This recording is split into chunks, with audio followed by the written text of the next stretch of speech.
Hello বন্ধুরা, কেমন আছো সবাই? আজকে চলে এলাম একটা নতুন মিনি ব্লগ নিয়ে। আজকে তোমাদেরকে একটা সিম্পল বাটারফ্লাই ছবি এঁকে দেখাবো। বাচ্চারা ভালো লাগলে অবশ্যই লাইক। তাহলে বাচ্চারা এরকম একটা ছোট্ট প্লাস্টিকের ছিপি নিলেই হবে। যে কোনো একটা ছিপি প্লাস্টিকের ছোট সাইজের নেবে। আমি এটা নিয়েছি। এইভাবে ট্যাপ করে নেবে।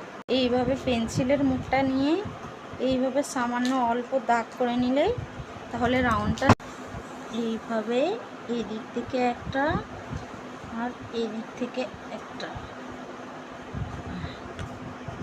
এইভাবে এইরকম একটা ডানা এইভাবে যোগ দিকেও এইভাবে একইভাবে করে নিয়েছি। বাচ্চারা দেখো এইবারে চোখ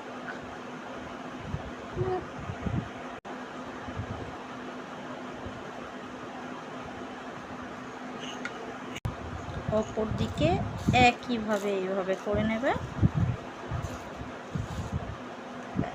এইভাবে দুটো ছুঁ রেখে এইভাবে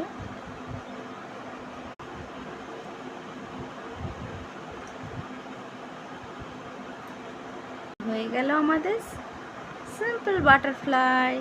ভালো লাগলে লাইক আর সাবস্ক্রাইব করতে ভুলো না যেন। এছাড়া আমি এতে ড্রয়িং করে তারপর তোমাদের দেখাবো।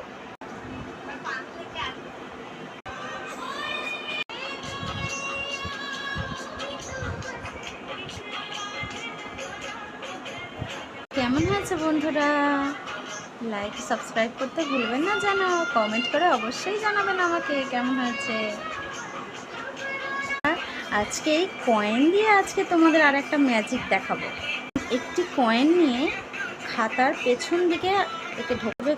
কয়েনটা নেবেন আর খাতার পেছনে এইভাবে ঘুরে বসিয়ে নেবেন। এইভাবে চেপে ধরবেন কয়েনটা যেন এইভাবে দেখা যায়। এই পাটটা মুখটা থেকে এইভাবে আর এইভাবে দাগ করবেন। এইভাবে দাগ করবেন। কত সুন্দর একটা ম্যাজিক। 5 টাকার কয়েনটা কীভাবে সুন্দরভাবে উঠে যায় বন্ধুরা। 5 টাকার কয়েনটা কেমন সুন্দর উঠেছে দেখুন বন্ধুরা। 2 টাকার কয়েনটাও কেমন সুন্দর করে তুলেছি। এইভাবে উল্টো পিঠটাকেও ধরে যদি করেন একইভাবে হবে। শেষ হয়ে গেছে যা লেবার হাত